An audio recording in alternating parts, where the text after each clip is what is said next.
안녕하세요. 통일코리아 지도자의 문경주입니다. 제가 전 시간에 박원순 서울시장님은 피해자일 수 있다 이렇게 말씀드렸는데요. 이어서 제가 다시 말씀드리면서 고결하신 박원순 고인이 되신 박원순 시장님께 다시 한번 머리 숙여 사죄드립니다. 그분의 불행한 유명을 달리한 그 사건에 대해서 제가 이렇게 입에 담는 것조차도 그분에게 누가 된다고 생각을 해서 제가 고개 숙여서 사죄드렸습니다. 저는 그렇게 생각합니다. 아까 1회에서도 말씀드렸듯이 모든 남자들은 여자를 그리워하고 여자도 결국은 남자를 그리워하는 본질을 가지고 있다고 그렇게 생각을 해요. 그래서 성추행이나 이런 게 어쩌다가 이루어져가지고 여자가 불쾌하게 느꼈고 그걸 한 1, 2개월 당했는데도 참고 기다리다가 몇 년 후에 이게 폭발했다고 하는 것은 저로서는 납득할 수가 없어요. 왜냐하면 어떤 면에서는 두 사람이 좋은 감정을 가지고 관계를 이어오다가 어떤 계기로 인해서 그 감정이 이제 상해가지고 이제 와서 보복하는 그런 의미로 고발하지 않았나 그렇게 생각할 수밖에 없는 게 그런 행위가 몇 년 동안 계속 이루어질 수는 없어요. 그래서 그건 이제 제 상식인데 세상에는 왕왕 그런 일이 있죠. 근데 그건 그렇다 치고 지금 그거하고 관련해 가지고 정치적인 어떤 이슈를 제기하려고 하는 그 세력들에 대해서 저는 아주 분노하고 있어요. 왜냐하면 그분들의 지금 유튜버들이고 이런 분들이 많이 나와서 이제 방송을 하는데 내가 그분들을 가만히 봤는데 저 양반들이요 연세가 상당히 많이 드신 분들이에요. 다시 얘기하면 저 양반들은 박정희 시대에도 살았고 박근혜 시대에도 아주 요직에 있던 사람들로 보여요. 왜냐하면 그분들 중에서 제가 느낌이 어디 아무것도 모르는 산간벽지에서 농사나 짓고 세상 일에 담쌓고 사신 분 별로 없는 것 같아요. 그러면 그 세상이 만연한 모든 문제들을 다 접하고 사는 분들이 어째서 유독 깨끗하게 2년 이하의 징역에 처해질 최고의 어떤 파렴치범으로 인정될 때 2년 이하의 징역에 처해질 수밖에 없는 비교적 가벼운 죄를 지고도 그 죄값을 못 이기고 유명을 달리하신 박원순 시장님에 대해서 그렇게 천하에 있을 수 없는 일이 벌어진 것처럼 매도를 하고 비난을 하고 또 그것을 정치적으로 이용을 하는 사람들에 대해서 저는 단호하게 나쁜 감정을 가지고 있습니다. 왜 그러냐면 여러분이 박정희의 비행을 아시죠? 저는 비행이 아니라 만행이라고 생각이 되는데요. 김재규 저는 열사라고 생각하는데 김재규 열사의 마지막 최후 발언에 의하면 한 200여 명의 여자를 섭렵했는데 그 중에는 거의 다 누구나 이름만 대면 알만한 사람들이고 텔레비에 자주 나오는 사람들이라고 그러잖아요. 근데 그 중에서 저는 한 사람의 예를 들고 싶은데요. 김사마라고 하는 아주 초년 배우가 뜨자 그 배우는 결혼해가지고 첫 아이를 낳아서 몸조리하고 있는데 중앙정부 요원들을 보내가지고 데려다가 박정희가 강제로 그 짓을 한 거 아닙니까? 그리고 한 번 한 게 아니에요. 그것도 그거로 계속 해가지고 몇 번을 다른 여자들은 거의 2번이면 끝나는데 김사마 같은 경우는 아마 여러 번 그런 거 당한 것 같아요. 얘기 들어보면. 근데 그렇게 하고 남편을 협박해가지고 결국은 둘이 이혼시켜가지고 여기서 한국에 살지도 못하게 해가지고 해외로 빼돌려가지고 35세인가 더 먹은 늙은 할아버지하고 재혼시켜가지고 미국에서 지금 현재도 살고 있잖아요. 이게 인간입니까? 박정희가 한 행위가 인간이에요? 그거 다 우리가 그때 침묵하고 있었잖아요. 그때는 여러분들 뭐 있습니까? 나이가 어려서 그런 거 지탄할 수도 없었고 가만히 있었으니까. 아니면 박정희가 흘려주는 어떤 관직 아니면 무슨 직장 사회에서 월급 받는 단물이라도 빨아먹고 있었습니까? 그 여러분이 그런 사회에서 사는 사람들이 뭐 박원순 시장이 아무 죄가 없다는 얘기가 아니에요. 그러나 그렇게 비판을 죄입니까? 여러분들은 그런 박정희의 딸이 그 역시 뭐 정상적인 결혼을 하지 않은 상태에서 자기 아버지보다 나이 더 먹은 사람하고 어떤 관계가 있었다고 하는 게 세상이 다 뭐 잠정적으로 인정하는 그런 사건 아니야?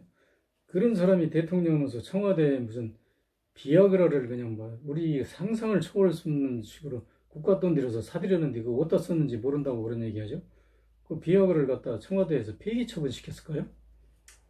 여러분들이 이런 그 썩은 사회에 뿌리를 둔 그 성문화를 지금까지 눈 감고 가만히 있다가 뭐 세상에 있을 수 없는 일 하나 발견한 것처럼 그렇게 물고 뜯고 그것을 정치적으로 이용하려고 하는 여러분들 정말 나쁜 놈들이에요. 그거 나쁜 놈들이에요. 그건 아주 못된 놈들. 나는 그렇게 생각합니다. 그래서 그 남녀 관계라고 하는 건요, 감정적인 그 동물이기 때문에 제가 뭐 이건 하나의 예가 될는지 모르지만 몇 년 전에 뭐 도지사가 아주 잘생긴 미남형 도지사가 그 성 문제에 이제 관련돼 가지고 그 양반이 뭐 진역까지 갔는데 그때 제가 우연히 어떤 그 모임에 가서 여자들 그 무슨 동창회로 보이는데 여자들이 모였어요. 그 사람들 얘기하는 소리를 우연히 듣게 됐어요. 근데 뭐 무슨 얘기를 하냐면 나는 그런 그 도지사님이 나한테 저기 뭐야 뭐 요구해 오면 나는 그냥 아주 그냥 후를 다 받고 그냥 내가 죽었다고 어떤 여자가 그러니까 다른 사람들이 그냥 막 배꼽을 잡고 웃어가면서 나도 하는 걸 내가 봤거든요. 그 이 사람들이 그게 뭐 진심이라고 할 수는 없고 뭐 여러 사람이 뭐 군중심리에서 그러는데 반대로 생각해 보십시다. 진심이 아니라고 치고 서울 시내에서 어떤 그 노숙 하는 사람이 달라고 하는데 나도 주겠다고 하는 사람이 있을까요? 그게 상대적으로 좀 그 사람의 지위가 있고 멋있으면 심리적으로 약해지는 게 있죠. 그런 게 뭐 여러분이 이해하는 분도 있고 못하는 분도 있지만 예를 들어서 그 뭐 사람들이 아주 잘생긴 사람하고 못생긴 사람하고 둘이 어디 놀러 갔다고 칩시다. 어디 하여튼 갔는데 거기서 여자들을 만났어요. 그런데 그 못생긴 사람이 여자들한테 가가지고 우리 차 한잔 합시다. 뭐 같이 좀 얘기 좀 합시다 하면 그 여자가 어떻게 반응할 것 같아요? 대부분의 사람들은 기분 나쁘게 뭐 이딴 새끼가 있어 이러고 피할 겁니다. 근데 아주 잘생기고 정말 멋있는 사람이 가서 우리 차 한잔 합시다. 똑같은 멘트로 똑같은 행동을 하면 그래 뭐 그 좋죠 뭐 그렇게 합시다 이렇게 하는 사람이 있을 거예요. 마찬가지로 이 상대적인 거거든요. 그 서울시장이라는 그 지위가 있으니까 그걸 좋게 받아들일 수 있는 사람도 있다는 얘기예요. 지금 뭐 그 비서가 그렇다는 얘기는 아니에요. 이 사회 그 통념이 그렇다는 얘기예요.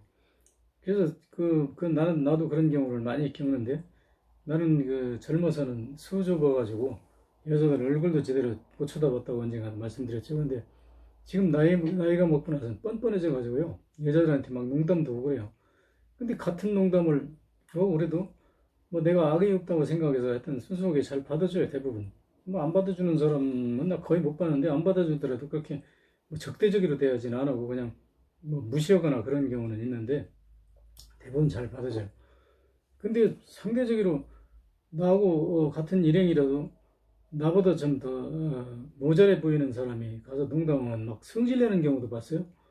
그 똑같은 조건인데 그 마찬가지로 우리도 마찬가지예요. 나도 그 사실은 어디서 어떤 내가 마음에 안 드는 여자가 너한테 무슨 다가와가지고 자꾸 그러면 슬슬 피우고 싶어요. 그 여자하고 같이 있는 것도 싫어. 그리고 사진 찍어도 그 여자하고 그 사진 찍는 거 나오는 거 싫어해. 그래서 기왕이면 아주 남자들끼리만 있는데 가든가 아니면 좀 멋있는 여자 옆에서 사진 찍고 싶죠. 그거는 나 생각에 여자도 마찬가지일 거라고 생각이 돼요. 그래서 그런 좋은 감정으로 만났다 하더라도 그게 이제 나중에 어떤 계기에 의해서 그 감정이 식어가지고 상대의 미운 점을 발견하게 되면 저렇게 고발하는 사건까지도 오지 않을까.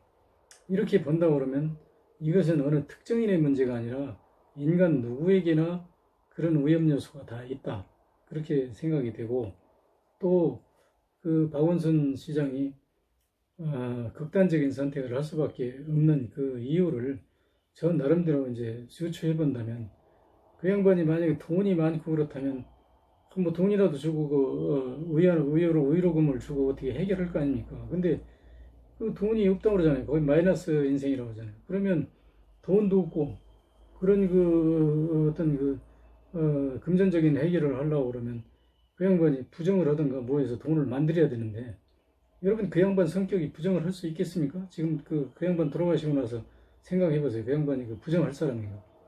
그래서 그 양반이 그 길밖에 그 극단적인 길밖에 선택할 수 없다고 그러면 바꾸어 얘기하면 그 피해자라고 주장하는 사람은 그 양반이 죽을 수밖에 없는 코너로 몰았다고 하는 얘기죠. 왜냐하면 그 양반이 최고형을 받을 죄를 졌다 하더라도 2년 이상은 받지 못하고 2년 미만을 받는데 2년 미만 받는다고 해도 그 양반이 깨끗이 살아온 그 사람의 그 성격상 그 들어가서 사는 건 고사하고 경찰에 가서 조사받는 것까지 아주 그 치욕으로 생각할 거 아닙니까? 죽는 거 차라리 죽는 것만 더 못했다고 생각할 수 있는 것이죠.